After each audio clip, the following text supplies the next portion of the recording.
Ah, bonjour, ça fait un petit moment, hein. Commençons par le commencement, bonne année, en espérant que je poste cette vidéo en janvier sur internet. On est le 8 janvier aujourd'hui, lundi 8 janvier, et ça fait longtemps, hein.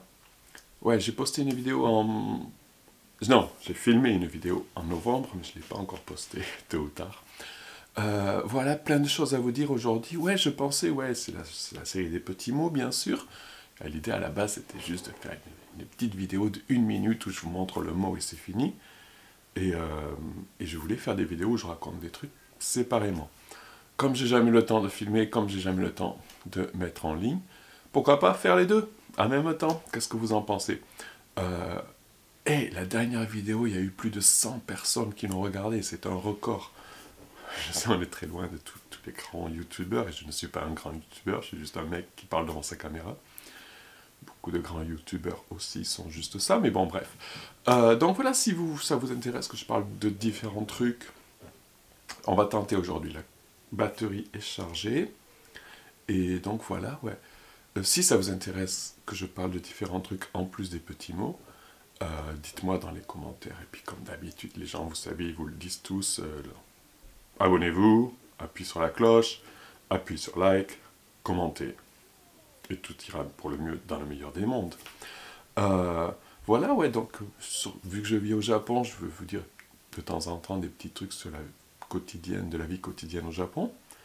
Il y a des millions de vidéos qui font ça et de sites internet, mais voilà, un de plus. Donc, quoi de neuf? On est lundi 8 janvier, aujourd'hui c'est jour férié au Japon. C'est le jour de, comment on dit en français, je sais plus, le jour de passage à l'âge adulte, ou un truc comme ça. C'est une grande cérémonie qui en fait ça fait souvent le dimanche plutôt qu'aujourd'hui, même parfois le samedi, où les gens qui ont eu 20 ans cette année font une grande cérémonie où ils retrouvent les copains de lycée, de collège, tout ça. Mais l'âge adulte a changé, avant c'était à 20 ans au Japon, maintenant c'est à 18 ans. Donc je sais pas, mais je crois qu'ils n'ont pas changé l'âge de la cérémonie. C'est compliqué, je m'en préoccuperai quand mes enfants auront cet âge-là. Donc je demanderai demain à mes étudiants, ils étudieront tous entre 18 et 21 ans, donc la bonne tranche. Voilà, c'est la première chose. Aujourd'hui, c'est ça. Le nouvel an, oui, donc le nouvel an, bonne année, une fois de plus. Le nouvel an au Japon, je vous en parle très brièvement. Aussi, c'est peut-être le seul pays au monde où on ne fait pas la fête pour le nouvel an. On est au calme, à la maison, en famille. Euh, plein de gens regardent une émission très très célèbre qui s'appelle Kohaku, où les chanteurs les plus célèbres du moment s'affrontent musicalement. J'ai dû tenir 10 minutes une fois. La musique japonaise, j'y arrive pas. Euh, voilà, certaines personnes vont au temple à minuit ou au sanctuaire. J'y allais les premières années, j'avais un chouette petit sanctuaire dans mon ancien appartement, à côté de mon ancien appartement. Les premières années où je vivais au Japon, il était trop mignon ce sanctuaire, il me manque beaucoup. Mais dans mon nouveau quartier, vu que c'est un nouveau quartier, il n'y a pas de sanctuaire dans mon quartier, donc il faut aller loin. Donc j'ai tiré là au lieu de dire un gros mot. Voilà, c'est une autre chose. Je parle un peu vite peut-être, parce que j'ai peur que la caméra me lâche, mais non, je pense qu'elle devrait aller aujourd'hui. Mon accoutrement, ça vous semble un peu bizarre que je sois habillé comme ça? Peut-être. Je sais pas, hein, ça fait 10 ans que je suis pas en France, 12 ans que je suis pas en France, et 10 ans que j'y ai pas mis les pieds en hiver. J'étais en mars dernier, ça compte comme l'hiver, la fin de l'hiver. Euh, donc oui, ça c'est un accoutrement normal au Japon, pas tellement d'extérieur, c'est plutôt un vêtement d'intérieur, car une chose que beaucoup de gens, de touristes, ignorent quand ils viennent au Japon, car très peu d'entre eux viennent en hiver, et surtout encore moins restent dans des maisons, vous restez dans des hôtels en général, Airbnb de nos jours, mais bon, c'est que les maisons japonaises ont une isolation presque non existante. Les appartements, c'est pas toujours le cas. Certaines maisons plus récentes et plus chères en ont une aussi, mais non, les maisons japonaises n'ont absolument presque aucune isolation. C'est pour ça qu'on a toujours des problèmes de bruit quand je filme et qu'il y a des trucs qui font du bruit dehors. Et le froid et le chaud aussi, donc on a trop chaud en été et on a froid en hiver. En été, la clim, il n'y a pas le choix, hein. Les Français pensent parfois que c'est un luxe, de moins en moins avec le changement climatique. La clim ici, c'est pas un luxe, c'est une nécessité. Et paradoxalement, c'est un hiver où on met moins le chauffage. Vous avez entendu parler des kotatsu, on n'en a pas à la maison, on n'aime pas trop ça. Et voilà, donc une autre façon de supporter le froid dans la maison, c'est des vêtements comme ça, très chauds, qu'on imaginerait mettre en extérieur en Europe. Et en fait, non, à l'extérieur, on s'habille de manière différente. Il y a d'autres sortes de vêtements. Il y a Heat Tech, technologie de chaleur. C'est l'anglais de cuisine que les Japonais adorent.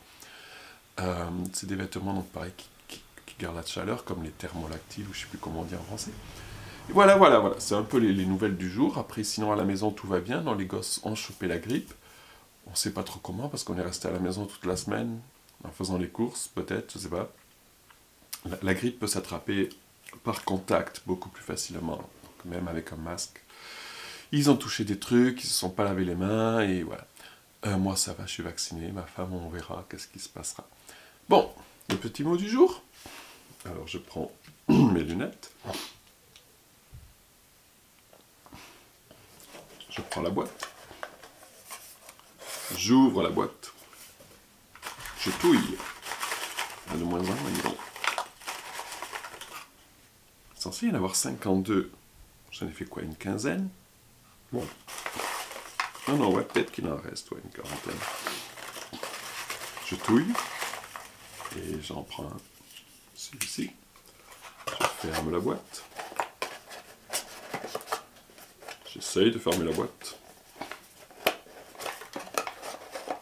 Il y a un truc bizarre, cette boîte. Soit je la ferme automatiquement, soit elle est infermable. Je ferme la boîte. Ah! J'ai fermé la boîte. Le petit mot, le petit dessin. Aujourd'hui, c'est... C'est quoi ça? C'est une espèce de bouclier, quelque chose, truc. Et le... Je peux me défendre contre la... Blablabla. On recommence. Je peux me défendre contre la méchanceté, mais je ne peux pas me défendre contre la gentillesse de Francis Blanche. Francis Blanche qui était donc un acteur et un comédien de la jeunesse de mes parents. Il était encore vivant quand j'étais petit. Peut-être, je sais plus. C'est un nom comme ça que je connais, mais comme ça. Donc voilà, il peut se défendre contre la méchanceté, mais il peut... Je parle trop vite et je n'articule pas assez, ce qui est très mauvais pour une vidéo. Je disais donc je peux me défendre contre la méchanceté, mais pas contre la gentillesse. Ouais, oui, c'est vrai. Enfin, oui, vous comprenez ce que ça veut dire. Voilà. Elle est pas mal, mais elle n'est pas incroyable, cette citation. Écoutez, j'ai beaucoup parlé, c'était trop rapide.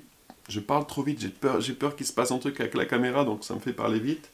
Donc, passez ma vidéo au ralenti, comme ça vous comprendrez mieux ce que je dis, parce que j'articule pas toujours. Et voilà.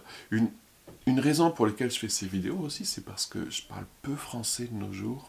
À la maison, je parle français avec la famille, mais voilà, je parle des choses de famille avec mes enfants et ma femme. Et sinon, c'est tout. C'est la seule fois où je parle français, quand je parle avec ma famille. Donc ouais, c'est une des raisons pour lesquelles je fais ces vidéos. Je me rappelle quand je vivais aux États-Unis, je parlais pas mal français aux États-Unis. J'étais prof de français et on fréquentait d'autres profs de français.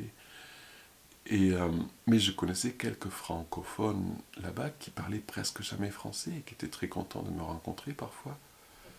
Et je les comprends un peu mieux maintenant. À l'époque, il n'y avait pas trop Internet. Maintenant, il y a plus Internet.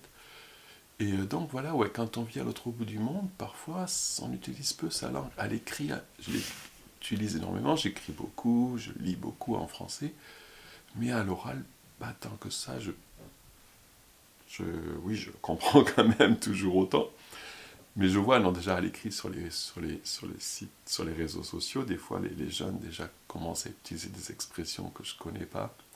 Et je suis sûr qu'à l'oral, il y en a encore plus de nouvelles expressions que je ne connais pas. Et donc voilà, ouais, l'oral c'est difficile quand on vit à l'autre bout du monde et qu'on n'a pas de raison particulière de parler sa langue. Voilà, c'était une très longue vidéo. Si vous êtes resté jusqu'à la fin, merci beaucoup. Faites les choses qu'il y a en dessous, là, tous les boutons qu'il y a en dessous, appuyez sur les bons. Et puis on se revoit bientôt, en espérant que je poste cette vidéo en ligne. On va essayer aujourd'hui. On est le 8 janvier, on verra quel jour vous la voyez. Allez, à bientôt. Bye bye.